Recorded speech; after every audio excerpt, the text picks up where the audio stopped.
What's up, folks? Justin Garcia, aka Master Chim here, and welcome to another episode of The Pressure Project. ThePressureProject.com is our website. Info at ThePressureProject.com is our contact email. ThePressureProjectMembers.com is our membership site. Check it out. Today we have a treat.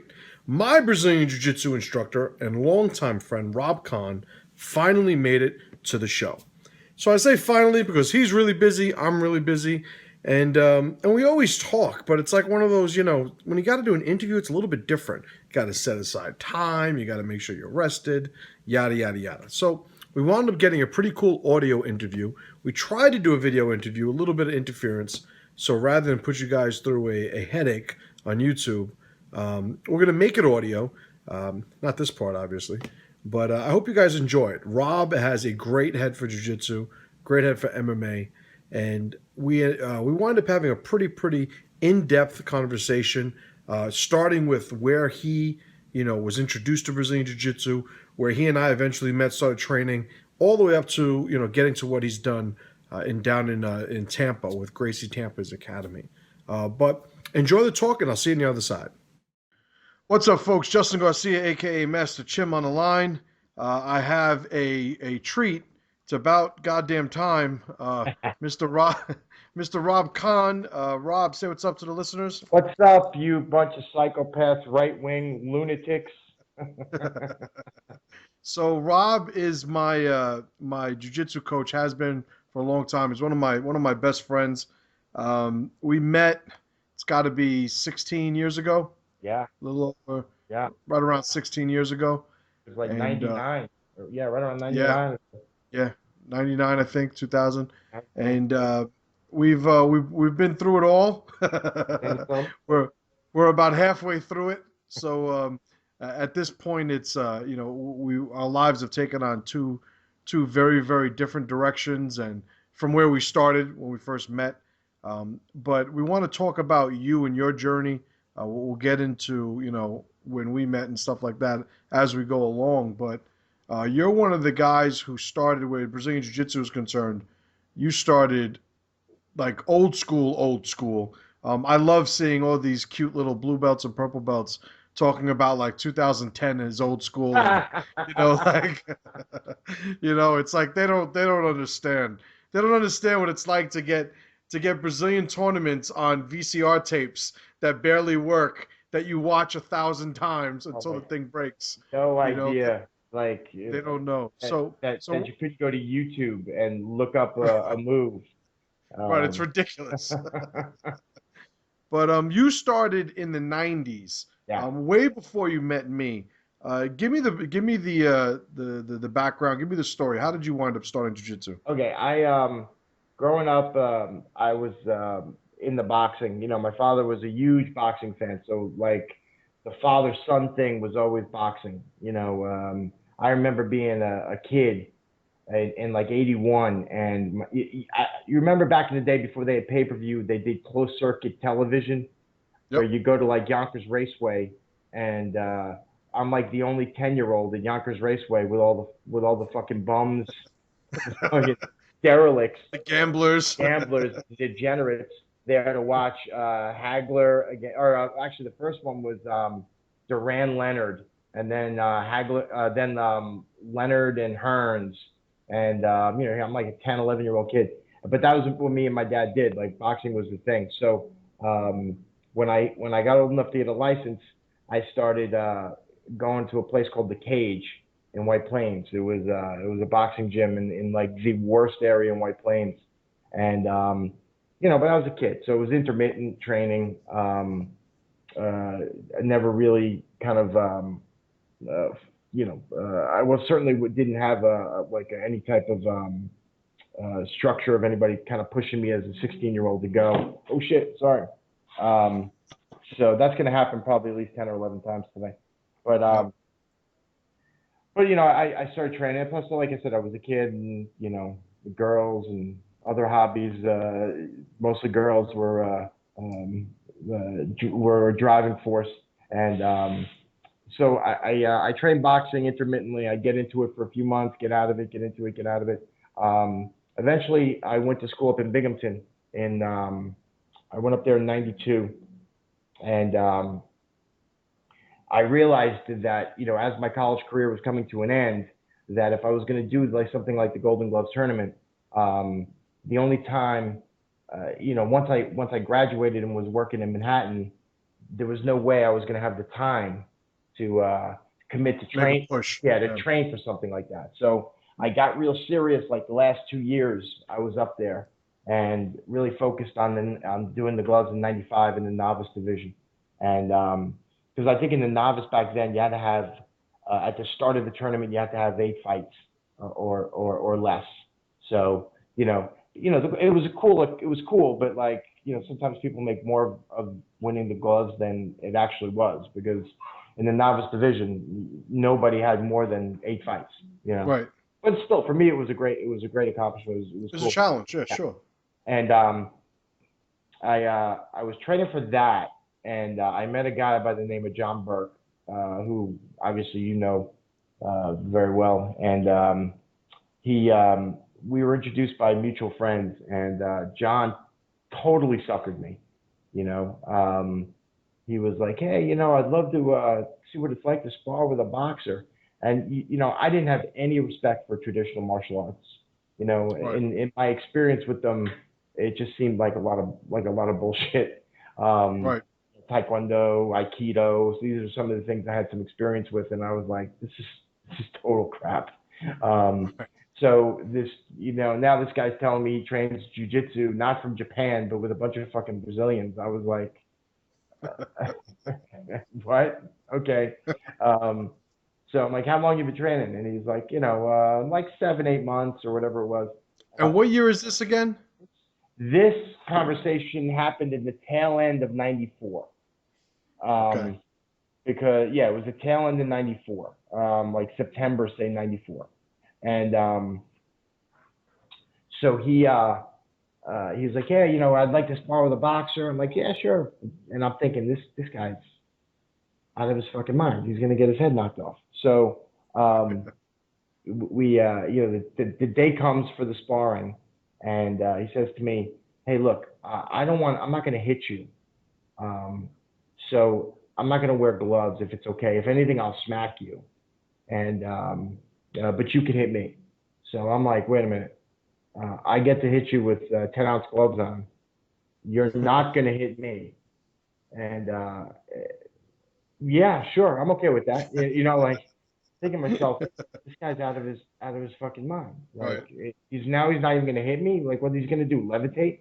Um, so you know, we square off, and you know, you can guess what happens. He shoots, takes me down, chokes me out like 400 times, arm bars Right. me. I'm like totally fucking bewildered at just what happened to me. And you know, I'm like, hey man, what did you just do to me? And he at that point, I think UFC 2 had happened. UFC 1 and 2 had happened. So Right. he had showed me the videos, and I was like everybody else in that era was like mesmerized by this Royce Gracie character. You know, like this Right. skinny little Brazilian is just mowing through these people who are bigger than him.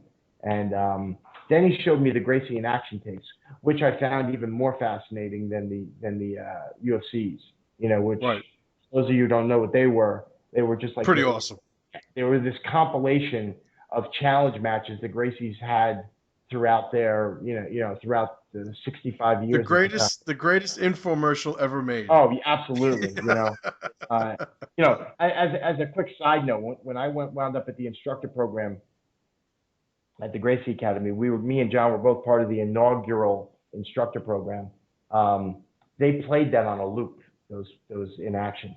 And it got to the point where I knew because, you know, as we're doing all this shit around the school, Right. I literally knew every single word, every like inflection. My entire Brazilian accent came from Rorion Gracie, and listening to those fucking videos over and over and over again every day for a year. But anyway, John suckered me, and you know, I asked him, like, hey man, can you show me some of this stuff? And he was like, yeah, you know, I'd love to. And you know, we started becoming really, really close friends, and to this day, we're still really close friends. I actually just spoke with him yesterday. But you know, I still had the gloves coming up in April. So it was really intermittent, the training that we did. And John was big on not sparring in as a beginner until you have a good sound fundamental base of everything, you know, like so where you know something from everywhere. So I didn't really do much sparring with John other than the first night where he, you know, beat the hell out of me. And you know, it was actually pretty cool because John, the summer before, went out to California and lived with Royce. Royce had literally just met John. I mean, Royce didn't. Royce had met John on a couple of trips. It wasn't like they were buddies.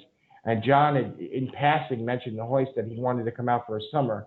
And out of nowhere, Royce was like, "Hey, listen, my fiance won't be in town until the end of the summer. You're welcome to stay at my house." So Royce put up John the summer before for the entire summer, Right. which I thought was an amazingly cool gesture for somebody who he barely even knew. Right. So John and Royce, you know, were boys at that point, really tight.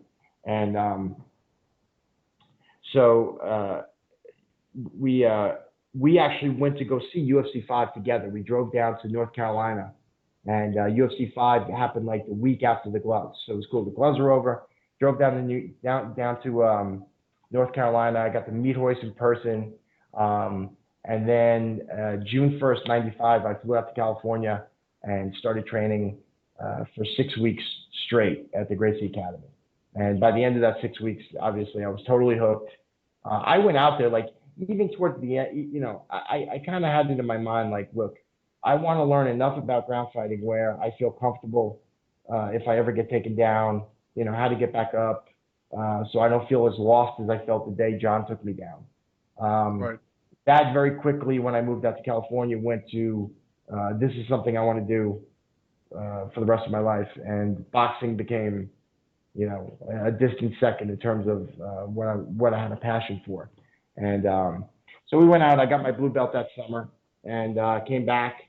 We started, and remember, like you said, back then, there was, you know, Hanzo wasn't in New York yet. There was zero jiu-jitsu in New York City or in New York anywhere. Maxercise was in Philadelphia. And that's it. That was the only thing on the East Coast at that point was Maxercise in Philadelphia. And Craig Kukoc was in Red Bank, New Jersey. But the Kukoc had a falling out with the Gracies. So if you wanted to stay loyal with the Gracie Academy, you couldn't go to Kukoc's. You know, so the politics were already starting like Right. in 95 and 96. So we started our own Gracie training network. Me, really the Tony Joffrey, me, Steve Cardian, and John Burke, even though John at that point had already moved to California and really was just peripherally involved with the training that went on in New York. And we would just get together every night and try and figure shit out ourselves. And, you know, I'd get out of work and we, you know, get off the train. It just worked out really well that the first place that we set up shop in was in a Taekwondo school in Larchmont, which literally was across the street from the train station. Like it was in the parking lot of the train station. So I would literally get off the train, step off the train, and walk right into the training area for the first year or so, maybe a year and a half, maybe even 2 years of my training. It couldn't have been a better situation. And then I walk home from there. But, you know, it was me, Tony Joffrey, Steve Cardian, and a few other people who, you know, kind of fell by the wayside at some point. But we would just go in there, train every night, and if we didn't have an answer to a question, it might take 6 months to a year for a black belt to show up, you know, Hoist to come around, or for one of us to go out to California to get an answer or to get a new move or something. Right. So it kind of helped us. I always felt like in a lot of ways that it might have slowed the progress down a little bit, but it also helped me become very self-sustaining in terms of figuring out jiu-jitsu on my own, because I didn't have somebody over my shoulder telling me, no, put your foot here, no, put your foot here. I had to kind of figure it out on my own. And I think in the long run, it actually benefited me. There was also nobody to tell me, no, don't do it that way. And, you know, some of the stuff I do to this day, I works because I was never told I wasn't supposed to do it that way. Right. You know what I'm saying? But yeah, that was at some point in, so that was like, you know, 95, 96. 96, I moved out to LA. I decided that's it. I'm leaving. I'm going to go do it at the Mecca, you know, at the Gracie Academy. And I couldn't hate a state more than I hated California. I You and I both. I fucking hated that Redondo Beach, Hermosa Beach, Torrance area. I couldn't stand it. And you know, I loved you know, I loved training. I loved hoist. John, I had like 3 or 4 friends at the Gracie Academy. Everybody else there, I couldn't stand. Outside of like a half dozen people, I thought they were all a bunch of. There was a lot of backstabbing, two-faced bullshit artists there. You know, I loved Hoist, loved Burke, loved Jerry Jenkins, John Crouch, and again, there was a you know a good chunk of guys that I did like, but on the whole, I couldn't stand the place. And when I blew my knee out in a tournament, it basically gave me the excuse to pack my bags and drive back cross country to New York, and there I stayed until until the move to Florida 10 years later. Right. So now you moved back to New York. You were a blue belt. When I moved back to Florida, yeah, when I moved to New York, I was a blue belt. I don't When even. I met you, you were purple, right? Yes, yes. I got my purple in '98, and I think I met you in like '99, 2000. So I was a purple when I met you. I don't remember when I moved back to New York in nine. I moved out to New. I'm sorry, I moved to California at the end of '96, and I moved back at the end of '97. Um, so I must have had. I think I had 2 stripes on my blue belt when I moved back at the end of '97, and Right. then or 1 stripe. And I remember the '98 tournament. I did real well, and Hoist kind of gave me all my stripes and the purple belt like within a month. Right. Like I saw him in like October, and he put all this. He put like 4 stripes on my blue belt, or 3 stripes because I only had one. And then like a month later, gave me my purple belt. So Right. it was real convoluted. But yeah, I got my purple in November of '98. Right. So now I remember fast forwarding a little bit to when I started. I remember going in to the it was a Helson Academy that you were training at, and I remember going in and having the same experience. You know, I had you remember JoJo and the Connolly twins Yeah, beat the shit out of me. it's like being My beaten up by Beaver Cleaver and right, his twin brother. exactly. Right? And it was, you know, at the time I was probably a 210-pound bodybuilder, you know, weightlifter, had wrestled before, and so I had my trial by fire, my, you know, my call to jujitsu that day. And it wasn't long before you and I started training together pretty regularly. And I was very competitive. You were one of the people who rolled more than anybody. Like you wanted to train. It was all about training, training, training, and it was perfect for me at the time because I was a competitor. I wanted to compete in anything I did. So I, it re- was a I remember I told the story to a bunch of people. Like my first memory of you. You know, first of all, you're built like a fucking fire plug. Even back, back then you were fucking Jack Diesel. But I remember you coming in, and again, you're this little fire plug. So you're unique. You don't see guys as you know, thick and fucking like and as scary looking as you on a normal day to day basis. And so you kind of stuck out. And I met you like on a Tuesday or a Wednesday, and I'm like, hey, who the fuck is this little guy? He's pretty fucking diesel. And like, oh yeah, he's trying it out. I'm like, oh, okay, cool.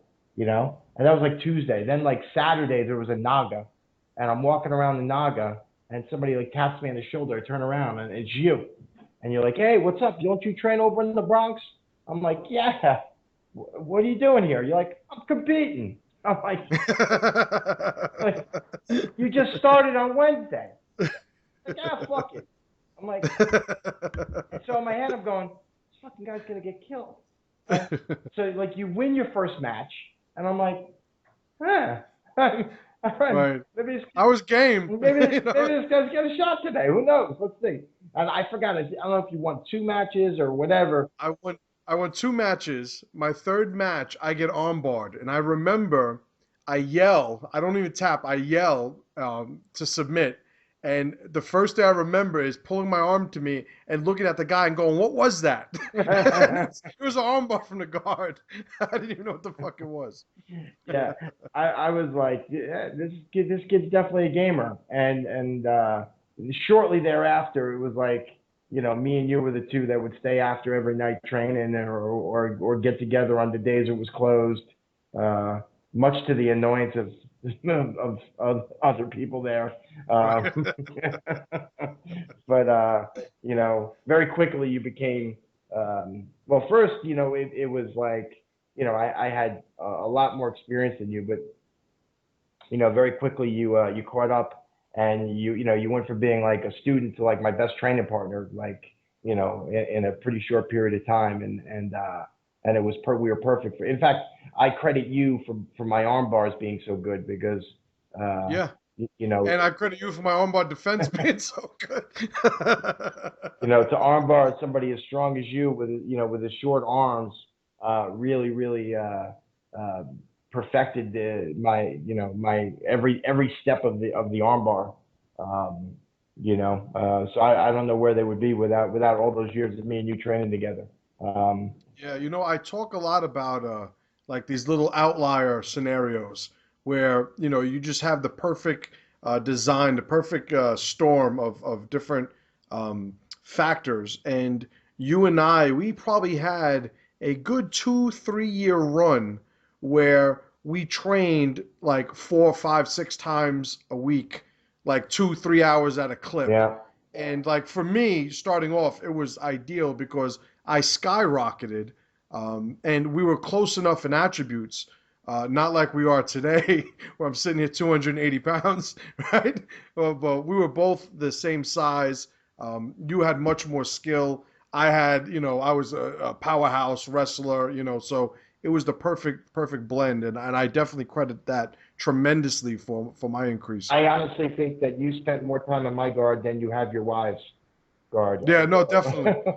Definitely. You're just not as attractive, you I'm no, I'm no, I'm not even in the same hemisphere with that part, but um, it's just in terms of guard hours logged. I have to be up there. Yeah, so then I remember I wound up opening up a school. Um, started my first program. You had gone back to train at Thornwood with with Cardi and stuff, and you eventually brought me up there, and I started training there, and some of my best training partners were up in Thornwood. Um, Cardian, Chris Ng. Uh, Chris Ng stands out because he and I, we would train all He the was time, tough but as hell, and he'd be like, not somebody you would expect to be as tough as right. he was. He was a scrappy little guy. Yeah, so it was a great environment for me to continue progressing as a student, whereas I was also at the same time starting my program. Then, I don't know if it was not even a few years, maybe just a year or two after that, you wound up making a move down to Florida, right? It was '04. I moved down. It was talk about like crazy. Hoist didn't know I was moving to Florida. Just was one of those things. And I got a call from him, say 6 months before. Yeah, I got my black belt September 19th of 2004, and I got a call from Hoist, um, um, say, I don't know, June, July, something like that, or maybe it was even early. Maybe it was like May. And he said, "Hey, I need you in North Carolina, September 19th." Um, and plans had already been put in motion for me to move to Florida. Like, we had already put down a deposit on a house and all that shit like that. We were leaving October 1st. So, and I was opening up a school. Like I said, Right. Hoist didn't know that. He didn't know I was leaving New York. He didn't know I was opening up a school. He didn't know anything. But you want to talk about just like karmic whatever. I went down to the seminar. Became one of the first five guys to get a black belt from Hoist on September 19th, and then like 13 days later, I was heading down to Florida to open up my school as a black belt, Right. a 13-day-old black belt. So it Right. just Right. couldn't have worked out any better in terms of the timing. And it wasn't like Hoist was giving it to me because I was doing that. He didn't even know. Right, right. It was a pretty cool time, um, because way back when, and certainly more so in your in your timeline, but even for me, starting around 2000, like to see purples was a rarity. To see browns was unheard of, and black belts were like just a rumor. Like Yeah. there was it was like the mythology of there were actually black belts walking around. So getting to the point where you got your black belt, it was a confirmation for a lot of us who were part of that whole thing. It's like, all right, one of us is now there, Yeah. at the promised Well, land, it's like Goodfellas, like when Tommy D was supposed to get made. You know, right. one of us was finally going to get made. So Right. there was it was a clear pathway then for everybody else to potentially get their belts. Because like you said, there was a lot of ambiguity about whether anybody in that situation, without any clear, instructor at the top of the school, or black belt at the top of the school, was ever going to get a black belt in that scenario. Right. So Right. it was like I got my black belt, and I think 2 months later I gave you your brown belt. Right. And it's funny because a lot of people had asked me, over the years, how come you didn't get all your belts from Rob? And I'm like, you thought Rob was a black belt the whole time? Like, I got my blue from Helson. I got my purple from Phil Miglioris Balance, and then you gave me my brown belt and black belt. I wait. I thought you But got your purple from Marco Santos. No, no. I guess it was Phil. yeah, no, Marco. I've never trained with Marco Santos. I know Marco Santos, but no, it was Phil up in Thornwood. Gotcha. It was Phil up in Thornwood, and it was pretty cool when you got your black belt because for me, who I tend to ruffle a couple of feathers, and No, you know, it's true. no. And I started my program as a blue belt, and for me, coming up through the ranks. It's like when you became a black belt, I was like, oh, good. Eventually, I'll get my black belt because I know Rob and I will be friends forever. Everybody else, it's like fucking touch and go, you know. As I said, So it was like Tommy D. One of us was made, and yeah, we're it good. We're cleared the good. cleared the path. We're good. So now you started the program in Florida. I remember going down to visit you. You were in like a back room in a gym, right? Yeah, Cultus Fitness. I was in. I took over the aerobics room. Right, Um, right. I remember going down there, and it was pretty cool. You had a bunch of guys early on that were with you for years. I remember, Travis wound up getting a black belt. Um, Travis Arroyo. I think the second time or the third time I went down to visit, eventually Arroyo was there, but Arroyo wasn't there the first time. It was Trav and a couple of other guys, but you could already see it's like it was already starting. You had already started a fire down there, and from the first time to the second time I visited, it's like where you were in the beginning to where you were by the second visit. It was like, all right, it's just a matter of time before he takes over Tampa, and it wound up happening.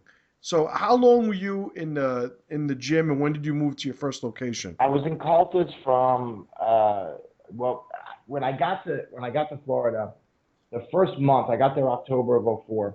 For the first month, I didn't have a place. We didn't we were looking. We found Cultus, but we were training actually in Travis's office. I had hooked up with Travis. It's a long story, but I had hooked up with Travis, who was a blue belt at the time, and Matt Arroyo contacted me through a guy by the name of Gary Govell, who I had trained with. He was also in the Hoist Network in some way, shape, or form, and I guess he had trained with Arroyo, and he had called Arroyo and told him, "Hey, this Hoist black belt's moving to Tampa. You should hook up with him."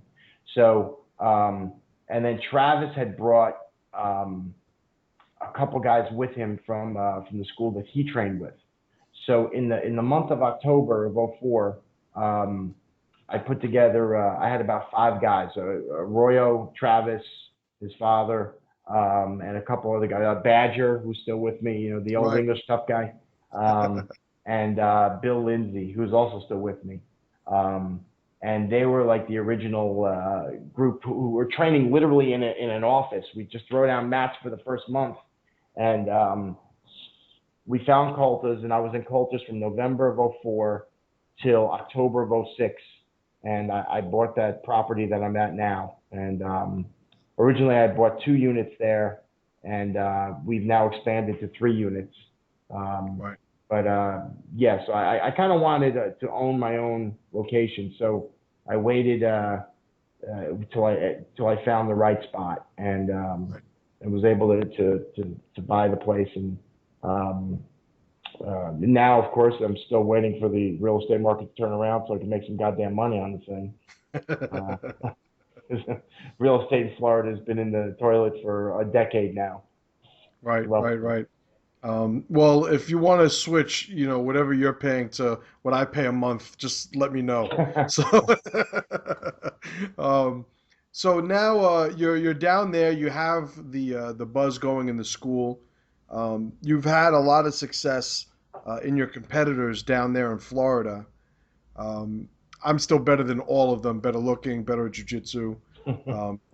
They could all, and I think they all understand that. But as far as your Florida group, you've had Arroyo. Matt's probably the most successful, or at least the most visible competitor. I know you had Robbie. I remember. I'll tell you a story about the second time I went down. Um, I rolled with everybody there. The only one I didn't catch was Arroyo. And I remember telling you that kid's going to be really good. And he wound up being really good. Who, a Royo Uh, or a Robbie? Arroyo. Oh yeah, yeah, yeah. The next time I went down, you had already had the location. And I had the same experience with Robbie, where me and Robbie went at each other. And Robbie, big dude, moves not like a big dude. Didn't make any sense. Freakish, And freakish flexibility. Like, right, and I remember telling you the same thing. So I think it's obviously a testament to the environment you created, but there's also you were fortunate in running into some really talented guys that found you.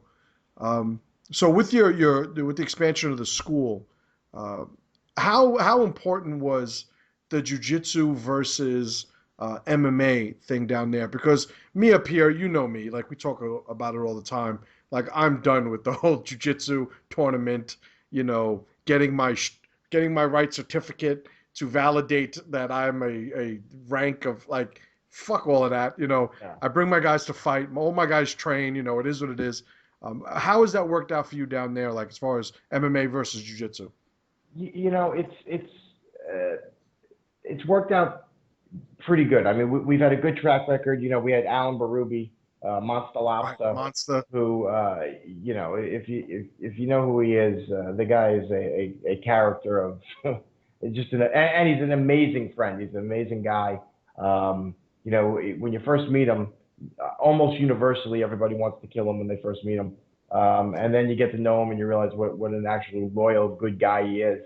Um, He was on The Ultimate Fighter. he was Uh, he was the first one, yeah, to get on the Ultimate Fighter. quick story with Monster. The first time I met him, I'm actually in. You're still at Caltus, and I'm training there. It was the trip probably when I met Arroyo.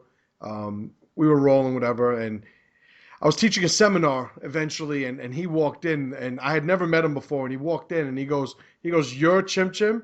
He goes, "You don't look so fucking tough." So I look at you like, is this one of your guys, or am I gonna knock this fucking guy out right now? And you're like, listen, it's just how he is. He's just fucking with you, and we wound up becoming very, very good Oh my friends. God, he did the first day he comes in. Same thing. He walks in. He comes in with Jason Avery, the guy who did your tattoo. Sure, Um, yep. and he comes in and he's talking trash right off the bat. And he's like, I'm not gonna take any classes until you show me you could do something. Because we're gonna have to roll. You need to prove to me that you're worth the time or something along those lines. I'm like, I I'm looking at Avery. Avery's like wants to hide, put his head in the sand. He's like, oh my god, I can't believe I brought this guy in here. I said, all right, well let's roll. So, we're rolling. Back then we still trained in the gi a little bit, and so we're rolling in the gi that day, and I'm catching him over and over and over again, as you can imagine. And he's like, you're only fucking catching me because of this stupid fucking gi. You take you take this shit off and I'll kick your fucking ass, And I'm like, is this guy serious? So we take it off and he gets a worse beating in the no-gi. And he goes, okay, you know what? You got some shit I can learn.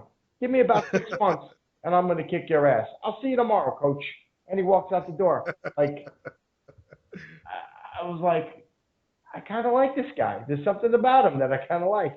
So what season did he make on The Ultimate It Fighter? was season 5, and he got thrown off for refereeing the fight in the backyard. He Right. he did that, which, by the way, was still one of the greatest little things they did. I don't know if you remember this little scene, but the two guys, I forgot the guy's name, but they get into a fight, and Monster jumps in as John McCarthy, and he's like, "Are you ready? Are you ready? Let's get it on." So when Dana comes in all mad, Monster Lobster back then, it was his nickname because he ran the lobster restaurants, right? And they were in the middle of cooking dinner, and he goes, Dana comes in and is like, Joe Schmo, you're out for fighting. Steve Schmo, you're out for fighting. And Monster, you're out too, right? And they cut right at that moment to the kitchen, and the lobsters that were sitting about to go into the tank, and they cut to the lobster, and the lobster's just like looking at the screen. Like, right next to the steaming tank. It was like it couldn't have worked out any better. The day Monster Lobster get kicked off, they're eating lobster, and it was just perfect symmetry or symbolism. And so he was on 5, and he just self promoted his way to get on that show. He just did an amazing job. And then he became good friends with people on the show, and we had guys on 6, 7, 8, 9, 10. Right. Went on for basically 10 seasons. We had guys on that show. Right. So that really I helped out with remember. the MMA part of it. The MMA kind of took Right. care of itself. Um, Right. I remember being in Vegas with Arroyo. Both of us were trying out for season 6, and he got on season 6. I didn't. It's funny. I laugh about it now. At the time, I was pissed, but I didn't get chosen because they told me that this is the season that Sarah was one of the coaches, and they said that Too much psycho, man. yeah, they said you and Sarah will wind up being the same character. Like they called it redundant casting. So me, I'm like, what the fuck. And now it's I see Sarah often, local MMA shows. We'd say what's up, and every time I see him, I'm like, yeah, Yeah, yeah, I can see we're the same fucking thing. yeah, You no. know? Matt Serra is an incredibly good guy.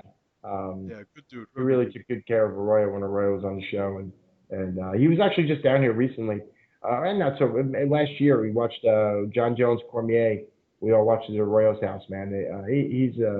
He's good people, but yeah, the similarities between you and Sarah are I think they were pretty right on in terms of their casting issues. So now, with you fighting, I know that you and I, we made our MMA debuts on the same night. Um, Frankie Edgar made his debut on the same night. Yeah, I tell everybody, listen, first fucking card, I got better billing than Frankie yeah. Edgar. Frankie Edgar was on our undercard. Right. Get that But straight. and then you fought again down in Florida. Where what promotion did you fight for? It was called the CFC. It was in Orlando, and they had it was right at that time. Everybody and their brother was trying to get into promotion of MMA, and the CFC had money behind it, big money. I forgot the name of the like Herbalife, like the Herbalife guy had something to do with it, or some big wig in Herbalife. They had a lot of money, and they put on a really first rate um, show. They rented out a really nice arena.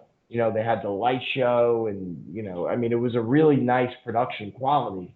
Um, and they wound up doing two or three um, events, and then something happened. I think that the guy's wife fell into really bad health or something, and he wound up walking away from it and stopped doing it. But it was a really well-run production, and it was in Orlando. It was called the Combat Fighting Championships, I believe, CFC. Um, and I fought the one time I was supposed to fight again, and that was right around then I herniated the disc in my back, which kept me laid out for 10 months. And it was during that 10 months that my daughter was born, which, as you know, when you have kids, it makes a little bit of a difference. makes a huge difference in terms of how much time you have to commit to, especially as a 36, 37 years old at that point already. So how much time I had to really give a real thought to, what am I going to do at this point, in my mid to late 30s. It was never more than something I wanted to check that box off. As a guy who ran a school, I always wanted to fight MMA professionally. I felt it was an obligation to do it. I also wanted to do it on some level to test myself. But I was realistic. At 36, 37 years old, it was nothing more than, like I said, to check off that box, add some credibility to me being a coach, to younger guys, and to have that experience to say, I fought MMA professionally. Well, I remember I had all the aspirations of an MMA career right up until my wife got pregnant. Yeah. And then I had absolutely no desire to fight at all, like instantly, and now it's been all about the kids. You know how that works. Yeah, absolutely. And the gray hair that comes. I didn't have a gray hair in my head in March of '07. By the end of that year, when Sammy was born, I now look as you see in front of you, which is totally freaking gray. I look like Steve Martin now. Right. So, being that you started when you started in an era where jiu-jitsu was really the street fight defense type of reality based system, and then getting into now an era of sport. How do you talk to your students now about, because you and we linked up before this whole transition to the world of sports jiu-jitsu now. How do you handle students that want to compete? Like, I know you never train in a gi now or some shit. Yeah. What do you do with that? I basically, I tell my students, like, look, I think everybody should compete at some point. I think that there's nothing that's going to allow you to face the same jitters of a real confrontation than a tournament would. I think I think you're hurting it. Oh, so can you see me? Yeah. I was looking at you. I don't think there's anything that simulates the jitters that you would face, or the adrenaline dump and everything that you'd face in a real confrontation than a tournament. So for that reason alone, I think you're doing yourself a disservice if you don't do some competitions. But I always tell my students, like, forget the points. If you don't submit the guy, you didn't win, and if you don't get submitted, you didn't lose. Everything else in the middle is a bunch of bullshit. Great. If you come to me and tell me I won by advantage, don't expect me to, put you on my shoulders and carry you around the gym like you did something special. You win by submission or you lose by submission. But again, I don't necessarily. And again, I've always been big. Like, people come to me for different reasons. If somebody wants to compete, I'll encourage it. I'll help them train for it. We'll do whatever we can do that's in our power to help them get ready. But there's plenty of people who don't want to compete, and like I said, I tell them that I think they should at least compete once to again, to mimic that feeling of adrenaline. But if that's not their game, if that's not what they're getting into it You know, it's still jujitsu has so many positive. The jujitsu lifestyle has so many positive things about it. Um, you know, it's not the biggest deal in the world if they don't want to compete. Right, right. So, No, absolutely. I agree. Now you have a I don't know if it's unique, but it's certainly atypical nowadays. Your attitudes towards training, just what you were getting into as far as the submissions are concerned and stuff.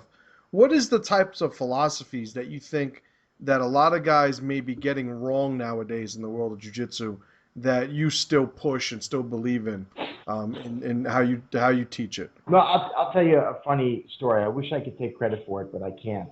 Um, when by the way, as I'm sitting here, I just watched my dog jump about 6 feet in the air and almost knock somebody out with his big gigantic head.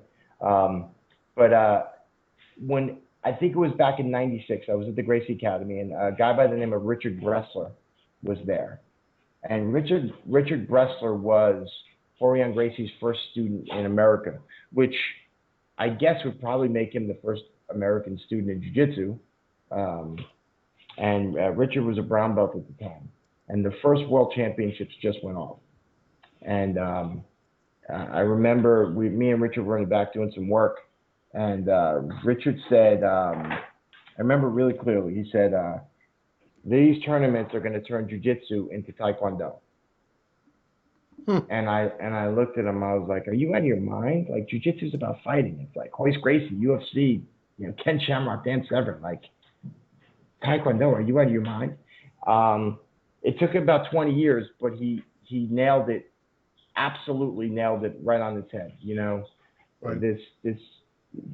This tournament stuff where nobody takes into account punches and elbows coming down on their head. Um, Over reliance on gi grips and feeding the gi and retarded and ridiculous 75 step, positions is bullshit. It's total bullshit. And, the proof is in the pudding.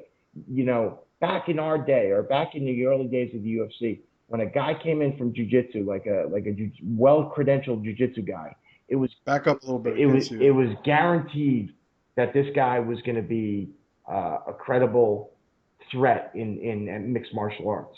He could fight, right? Yeah. Nowadays, it means absolutely nothing. Right. It absolutely means nothing. You got these little world champion fucking hermaphrodites that are walking around with these followings as if they are like warrior gods. And it is one of the most frustrating things seeing all of these. See, I don't really mind the accolades. Like, I don't give a fuck. Like, give them what you want there. They got their custom gis, they got their instructionals on these obscure positions that mean absolutely nothing for 99% of the training you will ever do. I'm not hating on anybody in terms of making a dollar, but the frustrating thing to me is watching these people who have all this motivation to train and want to have this ability to fight, to handle themselves, in an actual confrontation, And and they get suckered into this world of sport and they get completely steered down bullshit. the wrong path, Right. which is no different than walking into a taekwondo school and hearing these stories of your sensei being such a badass that he killed a bull with one punch to the head and all this other bullshit that we used to make fun of. The same exact crap, like you had the greatest line ever, back when that shit started becoming more and more prevalent about like an inverted guard or something. And you're like, what's so scary about some guy chasing you with his asshole?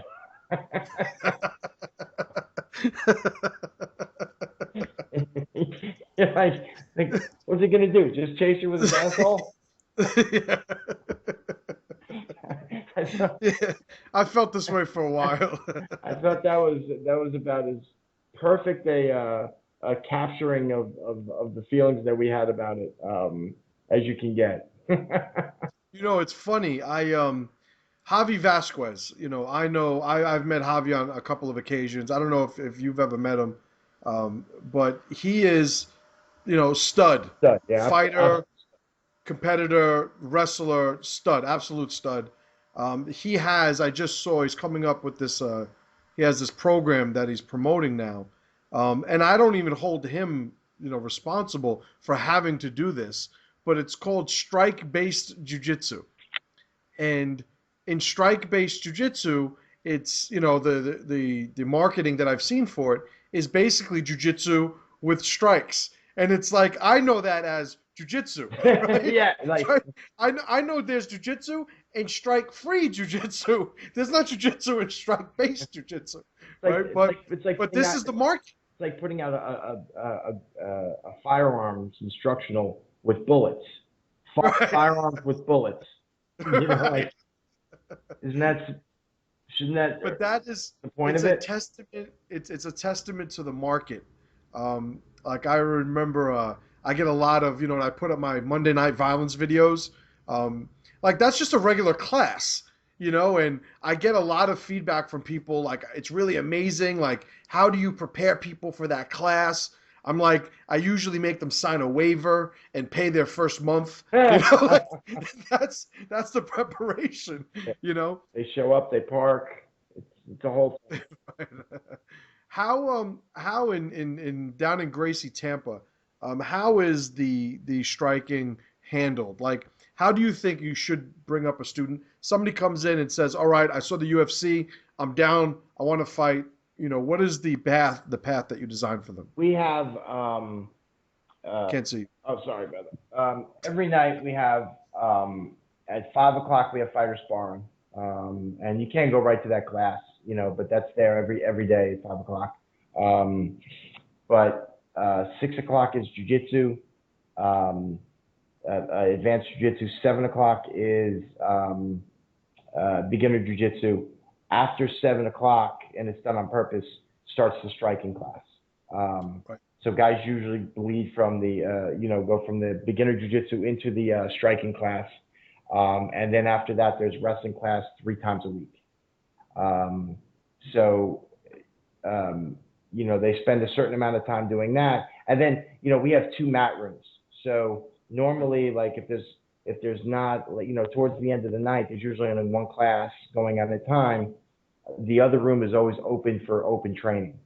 So, Hmm. you'll get, the open mat at 8 o'clock, you'll get guys, putting the gloves and headgear, or the gloves on and doing full MMA training, and or they'll be working on their jujitsu or their wrestling or whatever. But pretty much every night there's jujitsu and striking every single night, back to back. Right. And then once people, get permission from me, they can go to the 5 o'clock, which is always pure, full MMA training. So there's full Right. MMA training 5 to 6. Like I said, jujitsu 6 to 7, 7 to 8, and then 8 to 9 is striking. And some guys might not, obviously not everybody's committing the way other people commit. So you make it a guy who come in and does jujitsu on Monday, Wednesday, Friday, but does the striking class on Tuesday, Thursday, that type of thing, or whatever. Or maybe they come in and do everything Monday, Wednesday, Friday. Um, Right. but yeah, they're off. The programs are offered. I have striking, wrestling, and jujitsu all offered separately, so that they can develop a skill set in that. And then there's very specific times where they can get together and put it all together in an MMA, in an MMA context.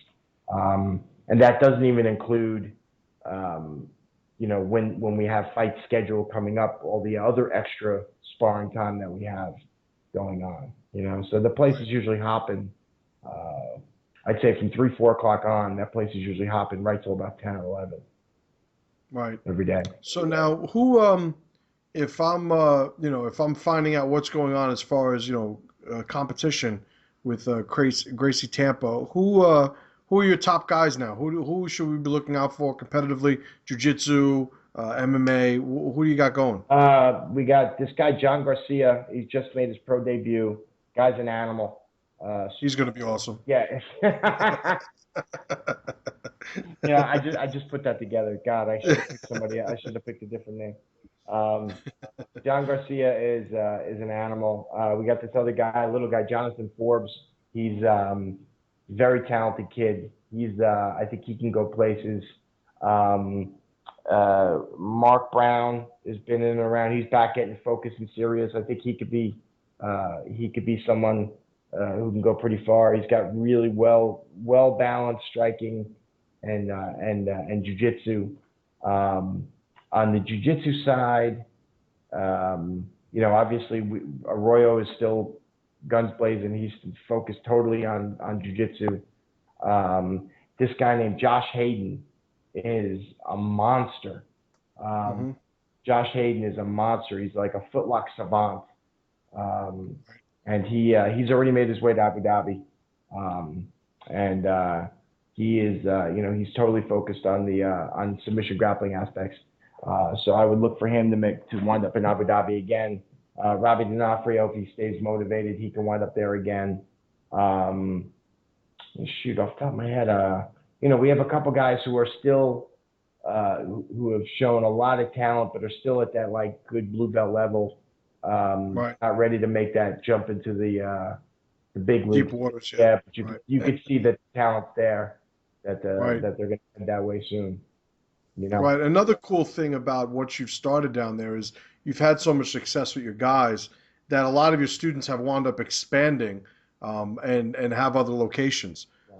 Tell me a little bit about them, about the different students that did that. We have Bamboo, who's one of my favorite people, and he's been one of my longest tenured students as well. Bamboo's got a gym in West Tampa, and he's producing some really good guys.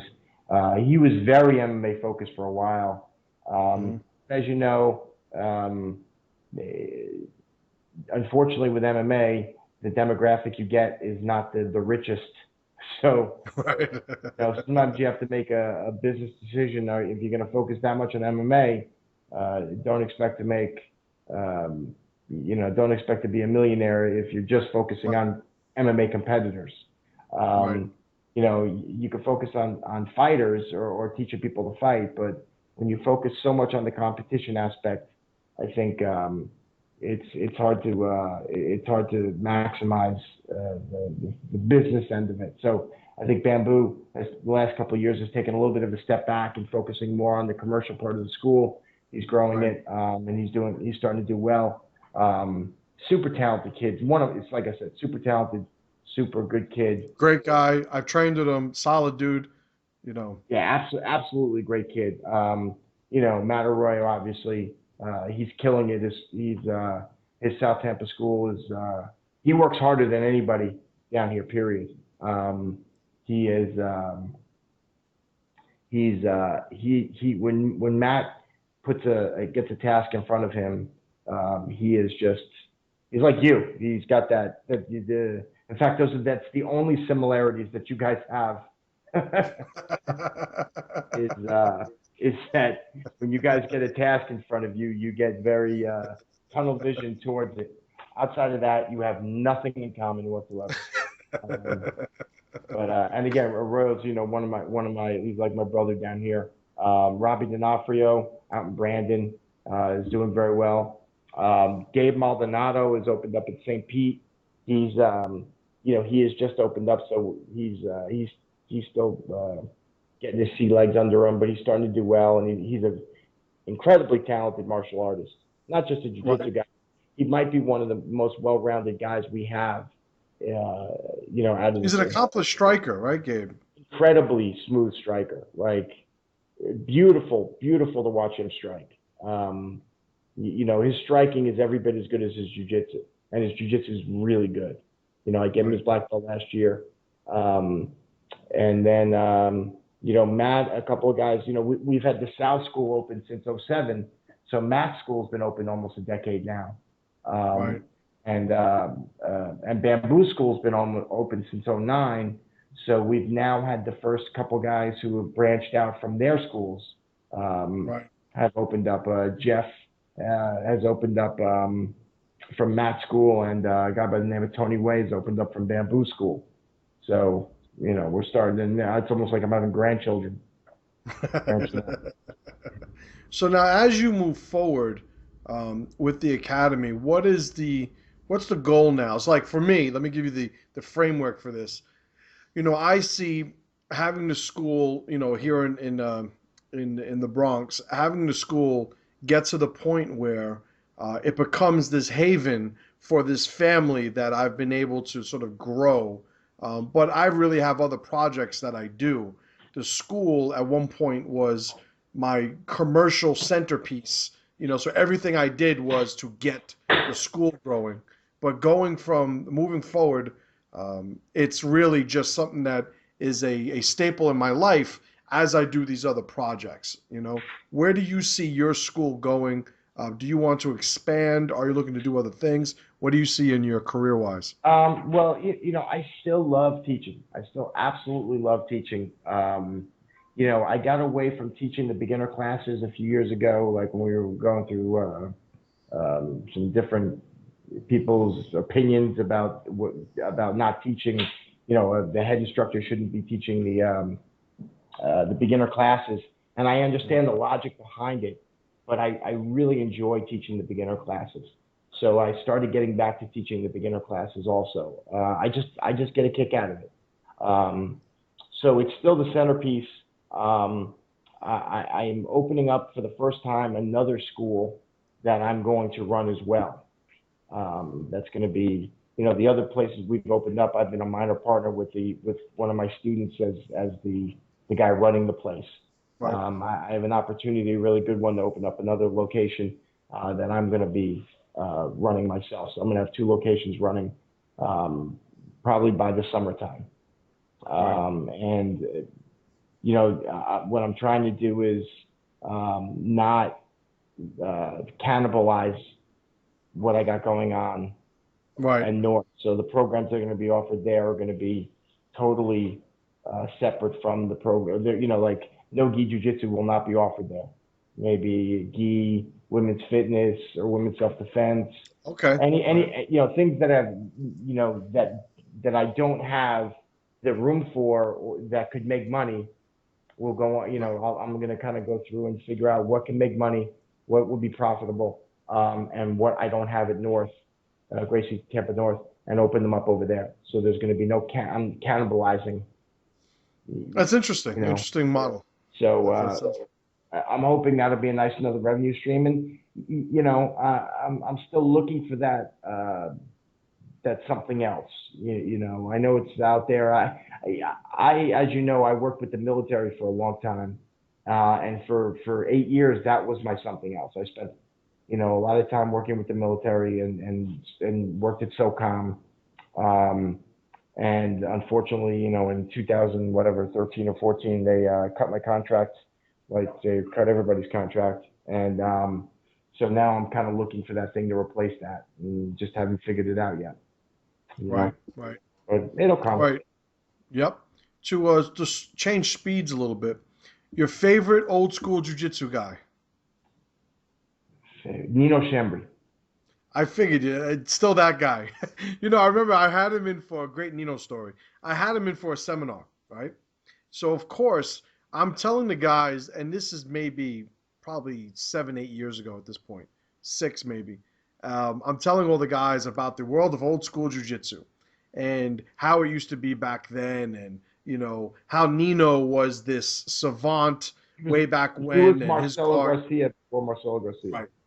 And I'm telling him about all these things about the Brazilian jiu-jitsu practitioners back then that you don't really see, and why it's so great to see Nino. And he also got to display one of the things about Brazilian black belts, in that he was almost 2 hours late for the seminar, right? So I had to pick him up 2 hours late at the train station. I found him wandering on East Tremont Road in the Bronx, him not knowing where the hell he was going. So that's my Nino story. That unfortunately sounds like everything that I've heard about Nino. That sounds like it fits exactly right in with what I've heard about his personality. But man, his jiu-jitsu back in the day in the 90s was absolutely beautiful. Absolutely beautiful jiu-jitsu. I loved watching Nino. Who else? Like Leozinho was always fun to watch. Barrett Yoshida, young Barrett Yoshida was always fun to watch. Trying to think of anybody else. I mean, those are the ones that come to mind. My guy's Margarita. Margarita. Oh yeah, Margarita. Margarita's my guy. Margarita, the year that him and Salo met Yes. in the weight class in the absolute in the finals of both, Yes. and he just put a smashing on Salo. Like Salo's never been smashed before. That was amazing. Yeah, it was a passing of the torch almost. Yeah. And it's funny because early on, that whole world of jujitsu, the world champ, the Mundials, it was called back then and stuff. Like the only exposure I had to all of that were the tapes that you gave me. So you had, I don't know if it was through Nate or maybe a couple other sources, you were getting your hands on these tapes and you'd make copies for me and I'd watch these things over and over and over again. And I was like your jujitsu drug dealer. yeah, it's You true. got all You'd, you you'd got say your I got a fix tape for you. you got your You fix know, through me. I still have a lot of those tapes to these days. You don't own a VCR anymore, but you got the tapes. Right. Well, you know what I did? I was smart about it. About 2, 3 years ago, I bought one of those converter, Oh yeah, and I just did it to all of them. But I just have the tapes to have the tapes. yeah. But yeah, I remember back then it was a different mentality. It was so much more mindset oriented back in the day. So what I try to tell my students, like when we started jujitsu or when I started jujitsu, and in that era, you know, like nobody passed your guard, and it was like it was a thing that we had. Like there was a pride in everything that we did when we rolled. Like you're never gonna pass my guard. You're never gonna catch me. You're never gonna. And we had these things that we'd sort of draw these lines in the sand because the mindset, the reputation, the approach to who we were was so much more significant to now where everything's a move, everything's a position, everything's a technical variation, and like, but the spirit of the fight, the spirit of who people were is gone. And also, you remember there was always that specter of a potential challenge match walking through the door. Yes. Which is totally gone from jujitsu. Like, there was always that specter of somebody who was gonna, come in talking shit and saying jujitsu doesn't work or whatever, and somebody was gonna have to step up and beat the shit out of that guy. And Right. that's gone. It's like that, like Richard Bretzer said, like jujitsu has become taekwondo in a lot of ways. Right. Right. It's not a fighting art as much anymore. And then Right. listen, like if that's your thing, that's your thing. But it still can be an amazing fighting art. It still can be everything it's supposed to be. Um, but it's just gone, and some people have just taken it in a direction that it's not that anymore. It's not a combat art. Right. It's interesting too, being that your lineage is through Hoist. It's allowed you and me to train with them on a bunch of occasions. I remember when we went out to help him for his UFC return. Just the entire energy, because not only was Hoist there, but Rodrigo was there, Spoiler. and Hoyler wound up being there. Like a couple days after we arrived, and the training was to me. I remember one point we were in Hoist's garage, and it was me, you, Hoist, Rodrigo, um, uh, Hoyler, and maybe one or two Brazilians from out there from LA. And Yeah. I'm thinking to myself, Pablo, yeah, like this is the dream right here. Like I'm training in the garage with Royce Gracie, getting him ready for the UFC. I'm like, what gets better than this? that was But that was two of my favorite things, moments, both revolved around you. One was that, Hoist called me up and said, hey, I need you out here to help get ready for Matt Hughes. And I'm like, Chim would be perfect for that training too. And he's like, oh yeah, Chim, he didn't take a lot of convincing because he knew who you were already and he knew you'd be good training for that. And we got like a month trip out to California to train with, like you said, with Royce Gracie, Euler, Rodrigo, and we were there for a reason to get, Royce ready for the UFC. And then the other one was the night 2005 Abu Dhabi when you got in. That was one of the coolest experiences certainly the coolest jiu-jitsu experience of my life. That weekend, number one, I don't think there's ever been a better Abu Dhabi than the 2005 Abu Dhabi. The matches that went on were just spectacular. There was some amazing. I mean, the Marcelo Rico Rodriguez match.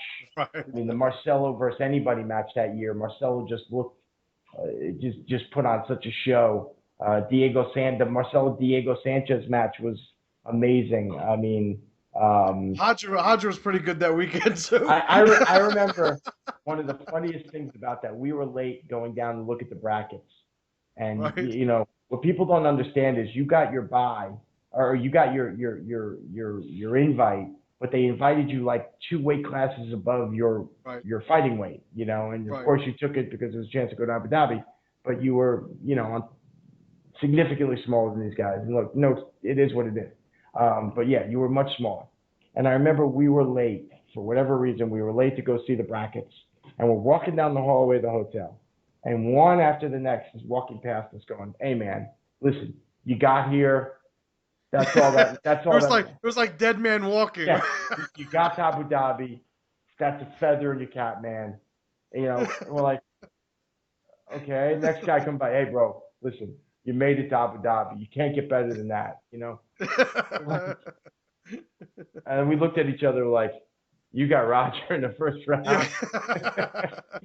we don't even need to look. We didn't even need to look at this point. And sure enough, it was such a weird experience too, because even by then, like the competition side of me just wasn't there. You know, I had already, gotten married. The school was growing. I was really focused more on MMA than anything. Okay, quick little edit there. We lost connection, but just to conclude, I remember that weekend in Abu Dhabi was bittersweet because it was the pinnacle of competition. But being maybe it was because I wasn't in my weight class. Maybe it was because it was just such an incredible experience. I couldn't really get fired up the way I usually do. But as a sort of meet and greet experience, it was incredible. Just seeing everybody that was there, seeing people that I had only, seen in the magazines or in the videos and stuff. It was pretty cool. And you were still the only person to take down Hodger that day. That's what I'm saying. It's funny. I tried to put him out of commission. I admit it. I said, if I could legally take him down as hard as possible and he can't continue, that's a win. So I remember when he closed his guard and started, scooping my arms up, I was like, oh, shit. Right? So it went downhill from there. But it was a great experience. So, all right. So, I mean, we could sit here and talk for hours like we usually do. One of the things I wanted to expose the listeners of the podcast to was a little bit of background about me in terms of, where I came from lineage-wise through jiu-jitsu, but also your story, which is unique in that you started so early, so connected to the source, of the jiu-jitsu movement here in the U.S. And it's good to see, you've gone from where you started to where you are now, where, just like you said, the jiu-jitsu grandchildren that you have, people who have come directly from you have started all these different things. Me and the Jungle Gym wouldn't be here if it wasn't for you. So you're an important figure for a lot of people's stories. So I wanted people to hear that and connect with you. Let's give everybody your information. If they wanted to find out about your school, if you're in the Tampa area, anywhere in Tampa, because your school's all over the place, where can they find you? The easiest way is just to go to GRACIETAMPA.com. That will give you, an ability to contact me, and it'll also list some of the school, some of our other locations, and you can figure out which one's closest to you. I highly recommend the North School because that's where I'm at. But obviously, Bamboo and Matt Arroyo and Robbie, they're all amazing instructors. You can't really go wrong in any of the locations. Good.